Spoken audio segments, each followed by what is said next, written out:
Good morning, student. Today we will start our chapter Civics Third Constitutional Design.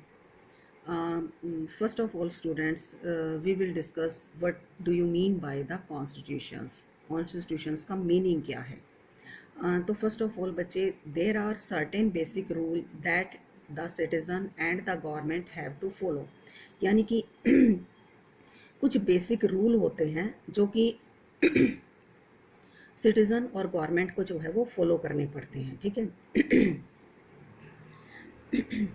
Some basic rule, certain basic rule that are citizen and the government have to follow, यानी कि कुछ rule बनाए गए हैं जो कि government को और सिटीजन को जो है वो फॉलो करने पड़ते हैं। तो सिंपल सी अगर डेफिनेशन है, आप अपनी फैमिली के साथ रहते हो, आप सोसाइटी में रहते हो, तो आपके लिए जो है वो कुछ रूल और रेगुलेशन बनाए गए हैं जो कि आपको फॉलो करने पड़ते हैं, ठीक है। तो इसी तरह से जो है हमारे कॉन्स्टिट्यूशंस में सभी सिटीजन के लिए, सभी रिप्रेजेंटेटिव के लिए और गवर्नमेंट के लिए जो है ना वो रूल और रेगुलेशन बनाए गए हैं जो कि हर सिटीजन को, हर गवर्नमेंट को जो है वो फॉलो करने पड़ते हैं, ठीक है। देन उसके बाद जो है हमारे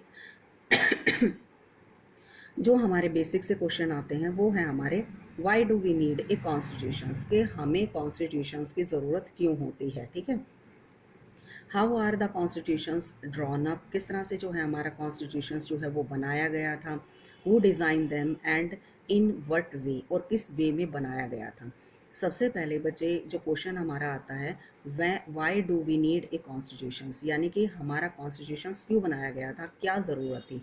देखिए बच्चे, हमारी सोसाइटी में मतलब अगर आप देखेंगे तो इंडिया में डाइवर्सिटी है। डाइवर्सिटी मीनिंग मतलब अलग अलग कास्ट के, रिलीजन के, कलर के, मेल फीमेल, मतलब रिच पुअर, हर सोसाइटी, मतलब हमारी सोसाइटी में हर टाइप के जो है वो पीपल्स रहते हैं।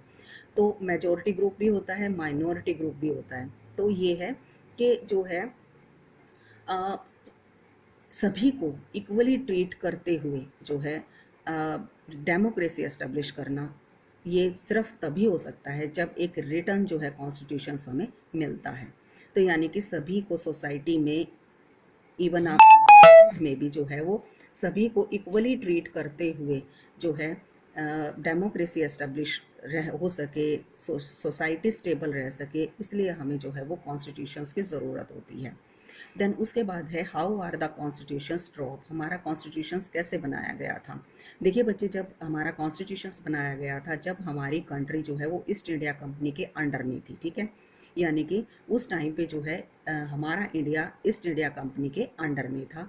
तो उस टाइम पे जो है एक नया कॉन्स्टिट्यूशंस बनाना, सोसाइटी को स्टेबल रखना, इकोनॉमी को डेवलप करना और मतलब हर फील्ड में आगे कर होना जो है वो पॉसिबल नहीं था। तो हमारे जो डिज़ाइनर जो थे, यानी कि जो कॉन्स्टिट्यूशंस बनाने वाले थे, उन्होंने जो है वो काफ़ी स्ट्रगल किया, काफ़ी डिस्कस किया। देन उसके बाद जो है सभी को एक्सेप्ट करवाते हुए उन्होंने जो है कॉन्स्टिट्यूशंस को बनाया था। देन उसके बाद जो हमारा टॉपिक आता है हु डिज़ाइन देम, किसने इसको डिज़ाइन किया था और किस वे में जो है इसने डिज़ाइन किया था, ठीक है।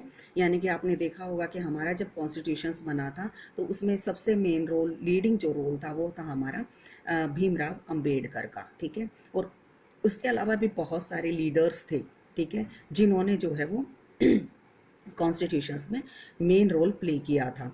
और व्हाट वे, मतलब किस वे में जो है वो बनाया गया था। तो ये बच्चे हमारे जो हैं ये टॉपिक हैं जो मैं आपको जो है नेक्स्ट इसी टॉपिक, इसी मतलब चैप्टर में कंटिन्यू करूँगी। देन सबसे पहले जो हम एग्जाम्पल लेंगे वो है हमारा साउथ अफ्रीका का। इस चैप्टर में हम सबसे पहले designing constitutions for a democratic state is that of the South Africa. सबसे पहले हम इसमें साउथ अफ्रीका का एग्जाम्पल लेंगे, ठीक है। इंडियन कॉन्स्टिट्यूशंस, देन उसके बाद हम खुद देखेंगे कि किस तरह से जो है इंडियन जो कॉन्स्टिट्यूशन था वो साउथ अफ्रीका से जो है वो इंस्पायर हुआ था, ठीक है। वो मत करिए, ठीक है। तो ये क्या था कि भाई साउथ अफ्रीका जो थी वो मतलब साउथ अफ्रीका के पीपल्स ने किस तरह से स्ट्रगल किया था, किस तरह से जो है किस लीडर ने जो है इनको जो है इंस्पायर किया था, किस तरह से सभी पीपल्स ने इंडियन नेशनल कांग्रेस की तरह, इंडियन नेशनल मूवमेंट की तरह जो है इन्होंने स्ट्रगल किया था, ये हम इस चैप्टर में रीड करेंगे। तो बच्चे आप ये सेम लगा सकते हो कि जिस तरह से जो है इंडियन कॉन्स्टिट्यूशंस जो है वो बना था, इसी बनने में जो है स्ट्रगल हुआ था, सेम वही कंडीशन आपकी साउथ अफ्रीका में भी क्रिएट हुई थी।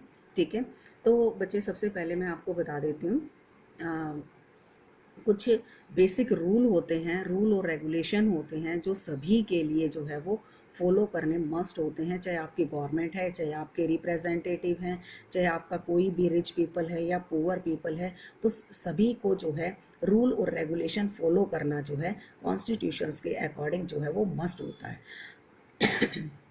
देन उसके बाद जो है हम जो हमारी बुक का जो टॉपिक है वो हम लेंगे, ये है आपका democratic constitution in south Africa. तो बच्चे सबसे पहले जो हम democratic constitution in south Africa में सबसे पहले जो हम नाम लेंगे, जैसे कि हम इंडियन हिस्ट्री में अगर हम देखें फ्रीडम मूवमेंट में, तो सबसे पहले नाम आता है गांधी जी का। ठीक है, इसी तरह से जो है अगर हम साउथ अफ्रीका की बात करें तो हमारा जो नाम आता है सबसे पहले वो है आपका नेल्सन मंडेला। ये बच्चे आपने भी नाम सुना होगा। तो ये एक मेन लीडर थे, इन्होंने सबसे ज़्यादा स्ट्रगल किया था, और किसके लिए किया था ये हम चैप्टर की कंटिन्यूटी में आपको बताएंगे। ठीक है, तो Nelson Mandela being tried to prison by the white South African government, मतलब नेल्सन मंडेला ने और प्लस 7 अदर जो लीडर थे उन्होंने अपार्थाइड, अपार्थाइड बेटा सबसे पहले आप जो समझोगे वो होता है कि रेशियल डिस्क्रिमिनेशन, यानी कि कलर के बेस पर जो है डिस्क्रिमिनेशन करना, यानी कि कलर के बेस पर जो है लोगों में भेदभाव करना। तो इसके अगेंस्ट नेल्सन मंडेला ने जो है और 7 इनके जो अदर लीडर थे इन्होंने स्ट्रगल किया था। देन उसके बाद क्या था कि इन्होंने जो है वो इन्हें रोबन आइलैंड की एक बहुत ही, मतलब ये कह सकते हो कि अनह्यूमन बिहेवियर वाली जो है वो जेल थी, जहाँ पर ह्यूमन बींग को रखना ही मतलब ऐसा लगा जाता था कि भी बहुत ही ज़्यादा टॉर्चर किया जाता था। वहाँ पर इन्होंने जो है वो 28 साल यानी कि 20 ईयर्स जो है वो आपके स्पेंड किए थे। ठीक है, देन उसके बाद जो आपका नेक्स्ट टॉपिक आता है स्ट्रगल अगेंस्ट अपार्थाइड, यानी कि स्ट्रगल किस तरह से अपार्थाइड, अपार्थाइड बच्चे क्लियर आपको होना चाहिए क्योंकि ये वर्ड जो है आपका चैप्टर में कंटिन्यूटी में बार बार आएगा, यानी कि कलर के बेस पर जो पीपल्स में डिस्क्रिमिनेशन किया जाता था उसको अपार्थाइड बोला जाता था। ठीक है, देन उसके बाद है आपका ये जो टाइम पीरियड मैं आपको बता रही हूँ आपका 17th और 18th सेंचुरी का है। अपार्थाइड मतलब रेशियल डिस्क्रिमिनेशन, यानी कि स्किन के बेस पर जो है वो डिस्क्रिमिनेशन किया जाता था। तो बच्चे देखिए सबसे पहले मैं आपको बता देती हूँ कि जो आपकी सोसाइटी जो थी आपकी अफ्रीका की वो 3 पार्ट में डिवाइड थी। ठीक है, फर्स्ट यानी कि जो ब्लैक साउथ पीपल्स होते थे, देन वाइट पीपल जो ईस्ट इंडिया कंपनी के पीपल होते थे, देन उसके बाद आपके मिक्स्ड रेसेस यानी कि जो इंडियन पीपल यहाँ से जो गए थे साउथ अफ्रीका में प्लांटेशन वर्क के लिए या दूसरे वर्क के लिए, तो उनको जो है मिक्स्ड रेसेस में माना जाता था। ठीक है बच्चे, तो सोसाइटी आपकी साउथ अफ्रीका की ब्लैक, वाइट और मिक्स्ड रेसेस 3 में बटी हुई थी। ठीक है, there are the 3 parts in the society, black, white and mixed races. Then उसके बाद जो आपका मेन टॉपिक आता था कि apartheid divide the people and label them on the basis of their skin colour, यानी कि स्किन के बेस उनमें जो है वो डिस्क्रिमिनेशन किया जाता था।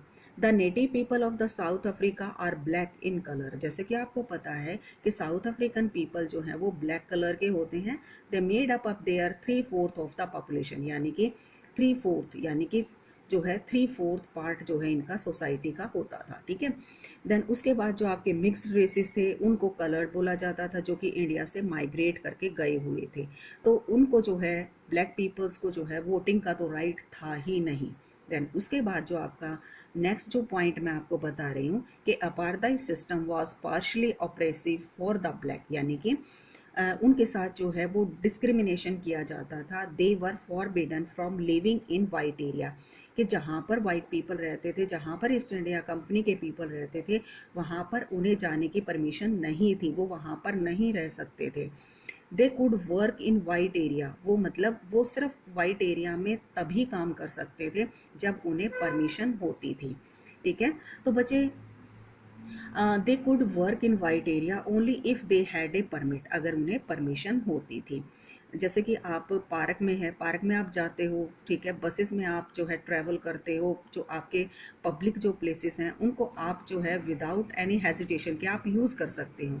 लेकिन बच्चे यहाँ पर जो है ऐसी कंडीशन नहीं थी। जैसे ट्रेन हो गया, बसेस हो गया, टैक्सीज हो गया, कॉलेजेस हो गया, लाइब्रेरी, ये जितने भी कॉमन प्लेसेस थे, जो पब्लिक प्लेसेस थे, इन्हें जो है वो ब्लैक पीपल्स जो है यूज़ नहीं कर सकते थे। तो इसके बेस पर जो है वहाँ पर डिस्क्रिमिनेशन किया जाता था। देन उसके बाद आपका क्या था, देवर कार्ड सेग्रीगेशन। इस पूरे सिस्टम को क्या बोला जाता था, सेग्रीगेशन बोला जाता था। ठीक है, देन बच्चे उसके बाद जो हमारा देयर वर कॉल्ड सेग्रीगेशंस। ठीक है, देन उसके बाद इन 1950, ठीक है, 1950 में जो है आपका क्या था कि अपार्थाइड, यानी कि अपार्थाइड के अगेंस्ट, यानी कि स्किन के बेस पर जो डिस्क्रिमिनेशन होता था, उसमें आपका क्या था कि अफ्रीकन नेशनल कांग्रेस ने जो है वो सबसे ज़्यादा स्ट्रगल किया था। बच्चे जैसे मैं आपको बताती हूँ कि इंडियन नेशनल मूवमेंट में जैसे गांधी जी ने, हमारे यहाँ पर कौन सी पार्टी थी, इंडियन नेशनल कांग्रेस, वहाँ पर कौन सी थी, अफ्रीकन नेशनल कांग्रेस, जिसने कि अपार्थाइड यानी कि कलर के बेस पर जो डिस्क्रिमिनेशन किया जाता है उसके अगेंस्ट स्ट्रगल किया था। देन बच्चे उसके बाद आपके बहुत सारे इसमें मैनी वर्कर्स यूनियंस, देखिए आपको मैं बताती हूँ कि जैसे कि आपने देखा होगा कि इंडियन नेशनल मूवमेंट के टाइम पे आपके ज़मींदार सोल्जर्स, आपके नवाब जो थे, या मतलब जैसे कि आपकी झांसी की रानी होगी यानी कि किंग्स, सभी ने जो है वो स्ट्रगल किया था इंडिपेंडेंस के लिए। इसी तरह से जो है अफ्रीका में भी जो आपके वर्कर्स यूनियंस थे, कम्युनिस्ट पार्टी थी, और दूसरे जो आपके क्या नाम था, अफ्रीकन्स पीपल थे, सभी ने जो है वो कंटिन्यूटी में जो है वो स्ट्रगल किया। और जिस तरह से जो है ईस्ट इंडिया कंपनी के जो है वो पीपल्स ने जो है यहाँ पर लोगों को टॉर्चर किया था, उन्हें मारा था, उसी तरह से जैसे आप 1857 का रिवोल्ट का आप एग्जांपल देख सकते हो, इसी तरह से यहाँ पर जो है white racist government continue to rule by denying, torture, killing thousands of black and colored people, यानी कि उनको बहुत सारे लोगों को बुरी तरह से ट्रीट किया। देन उसके बाद हमारा नेक्स्ट जो टॉपिक आता है वो है टुवर्ड ए न्यू कॉन्स्टिट्यूशंस, कि एक नए कॉन्स्टिट्यूशंस की तरफ किस तरह से अफ्रीकन पीपल्स ने मूव किया था, यानी कि नया कॉन्स्टिट्यूशंस जो है वो किस तरह से आया था। ठीक है, देन उसके बाद ये कंटिन्यू स्ट्रगल के बाद 26 अप्रैल 1994 को a new national flag of republic of South African was unfurled, making the newly born democracy in the world, यानी कि 26 अप्रैल 1994 को वहाँ पर जैसे कि आपका नेशनल फ्लैग है, 1947 में जब हमारा इंडिया इंडिपेंडेंट हुआ तो उसको जो है वो होस्ट किया गया था, फहराया गया था, उसी तरह से जो है यहाँ पर अफ्रीका में 26 अप्रैल 1994 को जो है ये फ्लैग जो है वो फहराया गया था। His did he come about, मतलब after the emergence of the new democratic South Africa, black leader appeal to follow black to forgive the white for the aristocracy have been community white in power, यानी कि देखो क्या था कि पूरी तरह से जो है ईस्ट इंडिया कंपनी का रूल यहाँ पर ख़त्म नहीं हुआ था। ठीक है, तो लेकिन फिर भी जो है लोगों में बहुत सारी ऐसी पॉलिसीज़ थी जो कि मतलब उनमें कॉम्प्रोमाइज़ हो गया था कि वाइट पीपल जो है उन्हें जो है बहुत सारे राइट जो है वो ब्लैक पीपल्स को दे देंगे। ठीक है, black leaders appeal to follow black to forgive the white for the aristocrats they have committed white in power, यानी कि उन्हें भी जो है, जो ब्लैक पीपल्स थे उन्हें भी जो टॉर्चर किया गया था ब्लैक पीपल्स को, उन्होंने भी जो है उनके लिए कॉम्प्रोमाइज़ करना जो है वो ठीक समझा। देन उसके बाद जो आपका है ये जो आपका कॉन्स्टिट्यूशन था जो अफ्रीका का था उसको 2 ईयर्स लगे थे, यानी कि आफ्टर 2 ईयर्स मतलब इंडिपेंडेंट होने के बाद 2 ईयर्स तक जो है इसका टाइम लगा था। आपको भी पता है कि इंडियन कॉन्स्टिट्यूशंस में भी जो है आपका बहुत लंबा टाइम लगा था, वो मैं आपको बताऊंगी, वो टॉपिक आपका अलग होगा। यानी कि 2 इयर्स जो है आपके इसके अंडर में लगे थे इसको बनाने में। Together they discuss that in search of A search together they decided that in search for a solution to the problem nobody should be excluded। यानी कि जो कॉन्स्टिट्यूशंस बनाया गया उसमें जो है किसी को डिस्क्रिमिनेट ना करते हुए, यानी कि किसी के साथ भेदभाव ना करते हुए जो है ये कॉन्स्टिट्यूशंस बनाया गया था, ठीक है। तो देन उसके बाद बच्चे the south African constitutions inspire democratic all over the world. यानी कि देखिए मैंने आपको बताया कि किस तरह से जो है इन लोगों ने स्ट्रगल किया था, किस तरह से ईस्ट इंडिया कंपनी ने यहाँ पर भी जो है white peoples, you can say in Africa white peoples ने किस तरह से यहाँ के लोगों के साथ डिस्क्रिमिनेशन किया था, किस तरह से इन्होंने स्ट्रगल किया था, किन किन लोगों ने पार्टिसिपेट किया था, क्या उनके ऊपर बैन थे, ये सभी मैंने आपको बताया। तो आपका क्या था कि लास्ट अगर देखा जाए जैसे इंडिया 14 अगस्त 1947 को इंडिपेंडेंट हुआ था, सेम यहाँ पर जो है 26 अप्रैल 1994 को जो है जो है आपका अफ्रीका जो है वो इंडिपेंडेंट हो गया था। जो मेन लाइन मैं आपको बताना चाहूँगी, जो आप ऐड करोगे कि जो आपका है the south African constitution inspires democrats all over the world। यानी कि इसने पूरी कंट्री को जो है, यानी कि पूरे वर्ल्ड को, सॉरी कंट्री को नहीं, पूरे वर्ल्ड को जो है इंस्पायर किया था कि किस तरह से जो है ब्लैक पीपल्स ने वाइट पीपल्स के अगेंस्ट स्ट्रगल करके अपने कॉन्स्टिट्यूशंस को बनाया, किस तरह से उन्होंने इक्वेलिटी जो है वो मतलब क्रिएट की थी, ठीक है।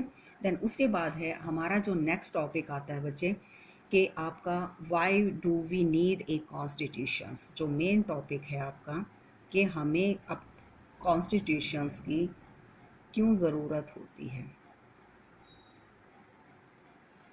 वाई डू वी नीड ए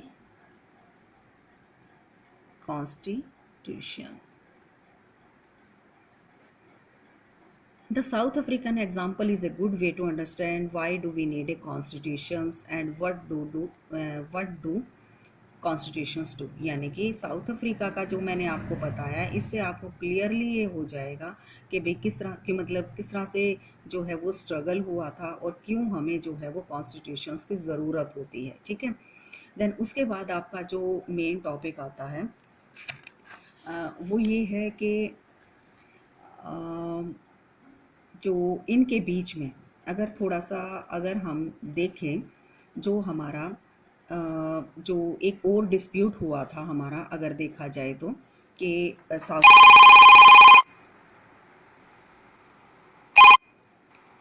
एक हमारा जो है ये डिस्प्यूट हुआ था कि साउथ अफ्रीका में कि मतलब जो दोनों के बीच में वाइट और उसके बीच में, देखिए बच्चे आपका क्या था मैं आपको बता देती हूँ।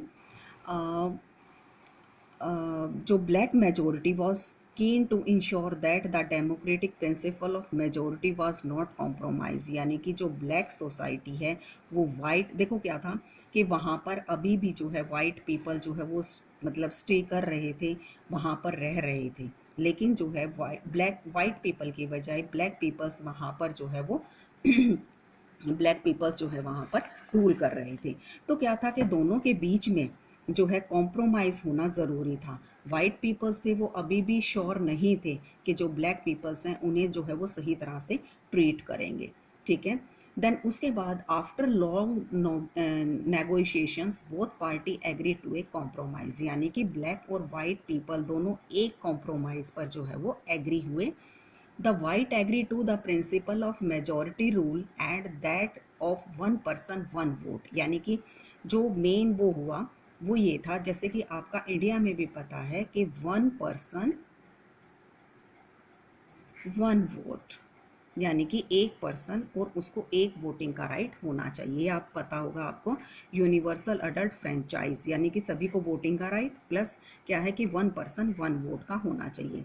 दे also agree to accept some basic right for the poor and the workers, यानी कि सेकेंड जो पॉइंट है हमारा कि जो वर्कर्स हैं और जो पुअर पीपल हैं उन्हें भी जो है वो रूल राइट दिए जाएंगे। ये मैं आपको बता रही हूँ कि जो साउथ अफ्रीका का, थोड़ा सा मैं आपको पॉइंट और बता देती हूँ कि साउथ अफ्रीका में जो लोगों को राइट मिले, ठीक है, तो वो मैं आपको थोड़ा सा और डिस्कस कर देती हूँ। ये टॉपिक जो है इसको हम थोड़ा सा इसके बाद कंटिन्यू करेंगे। यानी कि वन पर्सन वन वोट, यानी कि एक बंदे को जो है वोट देने का राइट होना चाहिए। देन उसके बाद जो वर्कर्स थे, जो माइनॉरिटी में थे, उन्हें भी जो है वो वोटिंग का राइट होना चाहिए। The property of the white minority that compromise not so easy. तो क्या था कि मतलब उसके बाद the not so easy how was the compromise going to be implement, यानी कि दोनों जो पार्टी थी ब्लैक भी और वाइट भी। देखो बच्चे यहाँ पे थोड़ा सा आपको समझना पड़ेगा कि जैसे कि ब्लैक पीपल और वाइट पीपल दोनों ही सोसाइटी में रह रहे थे, तो वाइट पीपल जो है उनका ब्लैक पीपल पर बिलीव करना कि भाई वो उन्हें जो है आगे जो है इनके साथ डिस्क्रिमिनेशन नहीं करेंगे, ये कॉम्प्रोमाइज़ करना जो है वो बहुत ही ज़्यादा मुश्किल था।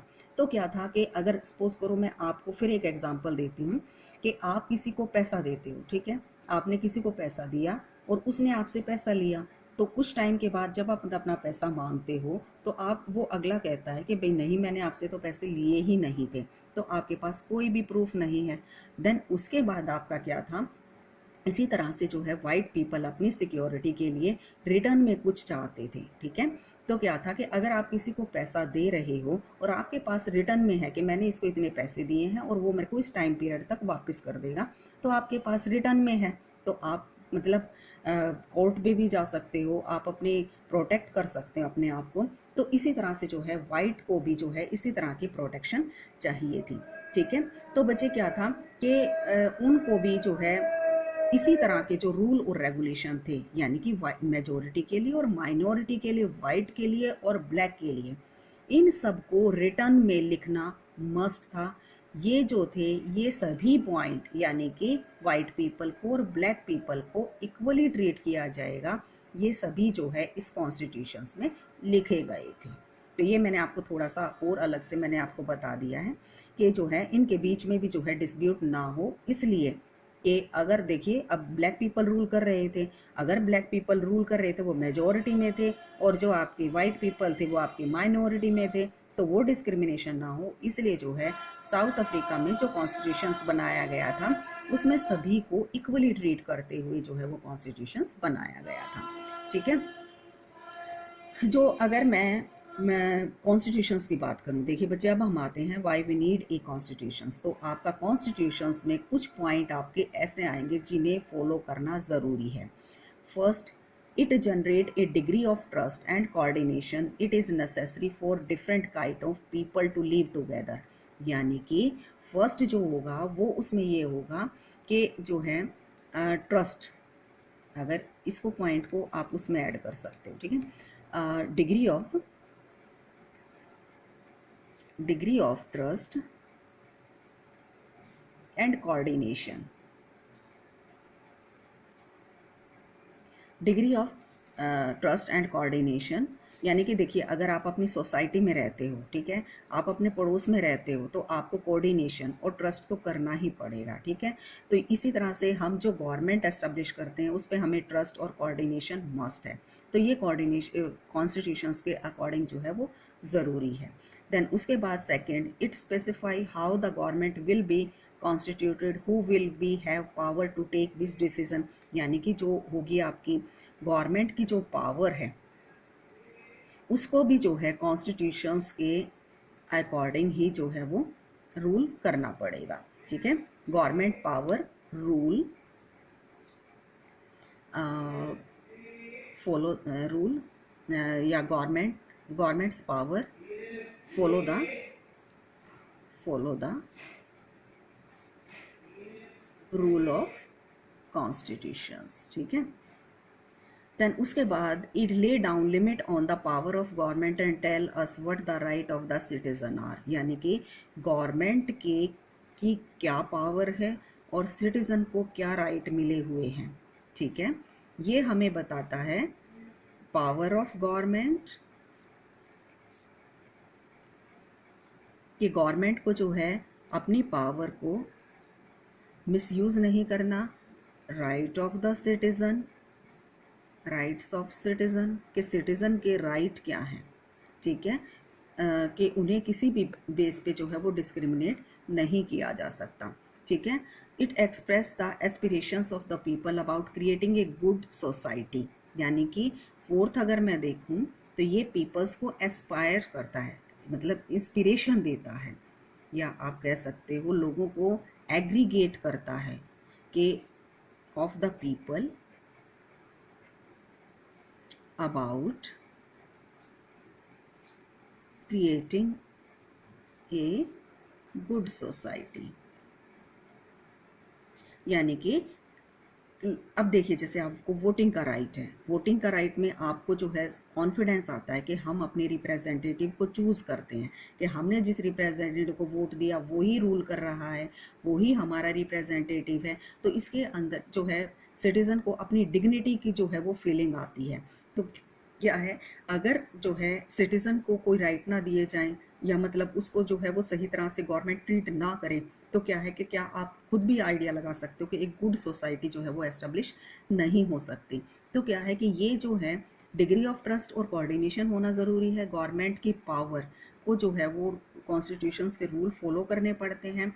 पावर ऑफ द गवर्नमेंट जो है वो कॉन्स्टिट्यूशंस के अंडर में ही वर्क करती है, चाहे वो आपका कोई भी फील्ड क्यों ना हो, कोई भी डिपार्टमेंट क्यों ना हो, कोई भी लीडर क्यों ना हो, कोई भी रिच पर्सन क्यों ना हो।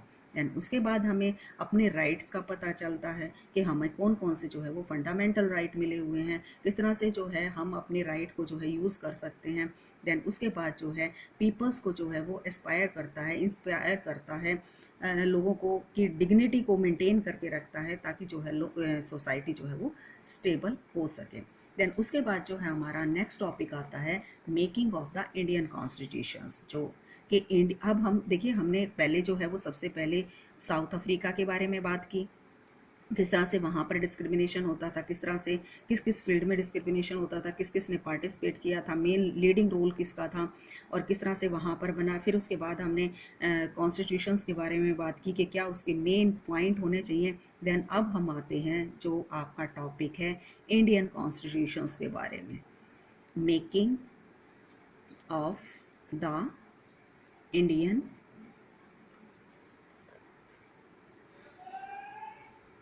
कॉन्स्टिट्यूशंस, कि जो हमारा इंडियन कॉन्स्टिट्यूशंस था। देखिए बच्चे, ये एक आपके लिए बिल्कुल आसान और बहुत ही अच्छा और बहुत ही इंटरेस्टिंग टॉपिक है।